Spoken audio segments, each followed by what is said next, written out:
When I was in college way back in the day, I had a professor who liked to go by the idea that guidelines were better than rules. His concept was more based on the fact that kids who wanted to cheat would find a way to break the rules, and somebody who might break the actual letter of the rule but not really be trying to cheat, like somebody who might have a cell phone in their pocket during a test, they're the ones most likely to get caught and punished for breaking the rule, while the people who are looking to break the intent of the rule will just find a way to glide in there and find some little loophole or find a different way to do it. So from that, he decided as a personal philosophy that guidelines should be more important. Guidelines should be what we live by because guidelines are flexible. Guidelines, you can say, okay, you're not supposed to do this, but in this circumstance, I guess it's fine. It's not that big of a deal. Whereas a rule is like a hard and fast thing.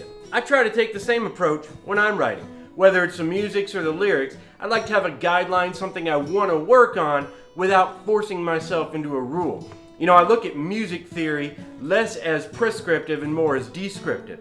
It's very valuable to look at what you've done and be able to say, okay, using music theory, this is why it made sense, this is why it worked, as opposed to saying, I want to do something, but music theory won't let me do this. So what I try to focus on are guidelines that help me get to the point I'm trying to convey without forcing me into a box.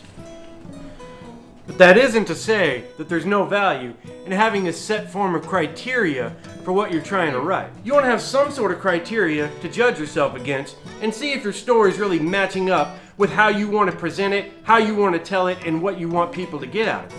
And that is where these guidelines come in.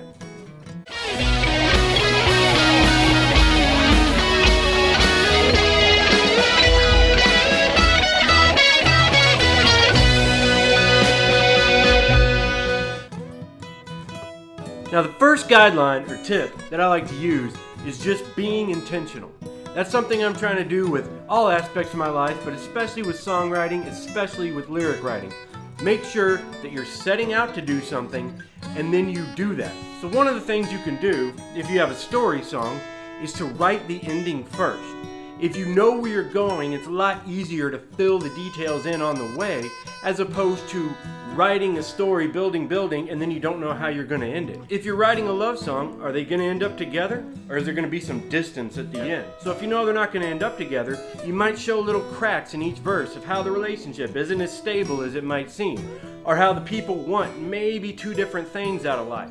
Now in addition, with writing story songs, you want to make sure that you give enough time to develop the characters. If there are multiple characters in your song, you want to make sure that there's at least one line in each verse that belongs to each character, kind of developing them through the song.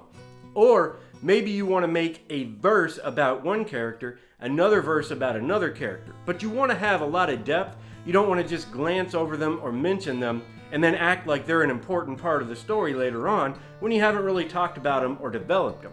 Now some songs have really done this well, like Take It on the Run by Steve Miller, Living on a Prayer by Bon Jovi, or The Road Goes On Forever by Robert Earl Keen. Now another thing to keep in mind towards being intentional is that you don't have to prove that you're a world-class writer. You don't have to throw in heavy jargon words, you don't have to throw in deep SAT words, and you don't have to throw in words that have many syllables in them. You can keep it simple, especially in the chorus. For instance, the song Chattahoochee by Alan Jackson, each line of the chorus only has 2 words that have multiple syllables. Way down yonder on the Chattahoochee. So yonder and Chattahoochee, only 2 words in that line. The next one is it gets hotter than a hoochie coochie. So not only do they keep it simple and catchy, but they put the words with multiple syllables in the same part in each line. Way down yonder, the 3rd word is yonder. It gets hotter, the 3rd word is hotter. So the 3rd word in each line is where the multiple syllables happen. In addition, at the end, you have Chattahoochee, 4 syllables, and hoochie coochie, 2 words that are 2 syllables. So not only do they keep the song with simple, singable, and catchy lyrics, but they put the multiple syllable words in the same place so you feel that rhythm and pulse as the song progresses. Now another song that does this is Black Hole Sun by Soundgarden. There's actually only 1 word in the entire chorus that has more than 1 syllable. Black hole sun, won't you come and wash away the rain. Away is the only word in that entire chorus that has multiple syllables. Similarly, the pop rock song Shut Up and Dance by Walk the Moon has only one syllable words in its hook. Shut up and dance with me. All one word, all easy to sing. So especially in your choruses, you want to focus on words that have fewer syllables, preferably one, maybe a couple words that have multiple syllables, but something that is singable, that is catchy, and that will be an actual hook for your listeners to grab onto. Now, one of the guidelines you really want to focus on is making sure your descriptive writing is doing its job. Now, one of the ways you can do descriptive writing is by using metaphors. Now, pretty much anything can be used as a metaphor in a song. You can use mountains, rivers. In fact, water can be pretty much perfect for anything. It can be calm and serene and peaceful, or it can be rushing and flowing and violent and turbulent. Pretty much anything in nature can work as a good metaphor. You can have a snake, you can have a hawk, you can have a tiger. All those things can represent a personality trait or a person that you're singing about, or something that you're describing as like an inner animal bursting out, something like that. You know, you can also look at like the town you're in, all the car lights, using car lights, especially tail lights, to represent people going from place to place in kind of a mundane situation. So really, the whole world is an option for a metaphor. There's really not anything you can't put in. You just want to make sure that it's consistent with what you're trying to put forward. Now, another way to be descriptive is by showing rather than telling. That's something a lot of writers use when they're writing a novel, something like that. You don't want to say, John went here, John did this, John ate that, John went home.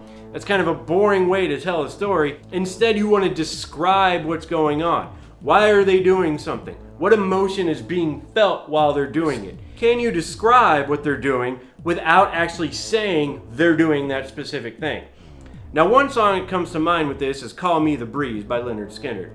He says, call me the breeze, I keep blowing down the road. But instead of saying I'm driving down the road, he says, call me the breeze. He's using a metaphor. I'm the breeze, I'm blowing through. So he's describing what's happening as opposed to just saying that it's happening. Now, another song that does the description pretty well is actually the chorus for Enter Sandman by Metallica.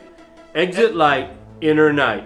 Take my hand, we're off to Never Never Land. So instead of saying, I'm waiting until it's dark, and then I'm going to come in, and I'm going to be the evil Sandman, and I'm going to take you off to Never Never Land, he says, exit light. So you immediately think, black. Then he says, enter night. So it's an action. Instead of just saying, it's nighttime, it's dark now, he's actually describing it with verbs. It's happening. Night is coming to you. And it's just a much more engaging way of describing the situation. So you can use adjectives. You can use them to describe what's going on around you, or maybe have like one or two very specific things about a character. Like maybe you mentioned red 3 or 4 times. You talk about like a red car and a red house and something like that. That can come across well because it's focused and pointed. But if you just start describing everything and going on a little too much, it's going to sound flowery and it's going to sound unfocused. The final part of descriptive writing that I think can be very beneficial is by using the verses as the very description heavy, almost an inner monologue, while the chorus is kind of like a third-party viewer or a narrator telling the overall point of what's happening. You know, the song Lose Yourself does this very well. The verses describe what he's feeling as the song's going, everything that's important to him, why this moment matters, everything that's built into this moment, what's going to happen if this moment goes well, sorts of things like that. But the chorus is, you better lose yourself in the music the moment you want it, you better let it go. He's not really describing anything, he's saying to do something. Lose yourself in the music. So again, that's where the verbs have a little bit stronger focus and a little bit stronger force, and you want to use those in maybe your hook or the entire chorus to really push the song forward, while your descriptive writing and the more character building and things like that might belong more in the verses, where you can get away with being a little bit less direct and focused. Now, the final guideline that I like to use is making sure you have internal consistency. If you're using an overarching metaphor, it needs to work throughout the song.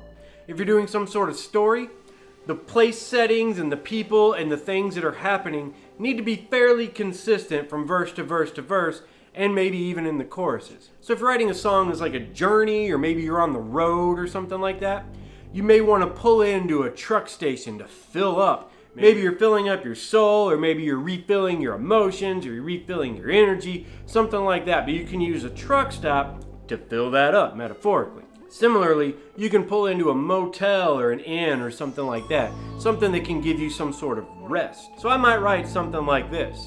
Tired of this weary road, I pulled off to a roadside motel. Needed a chance to catch my breath, somewhere to rest a spell. So by doing this, calling the road weary, I've established that this trip is draining me in some way, and I need some sort of respite. I need a place to pull over and recharge myself, and maybe even slow down a little bit.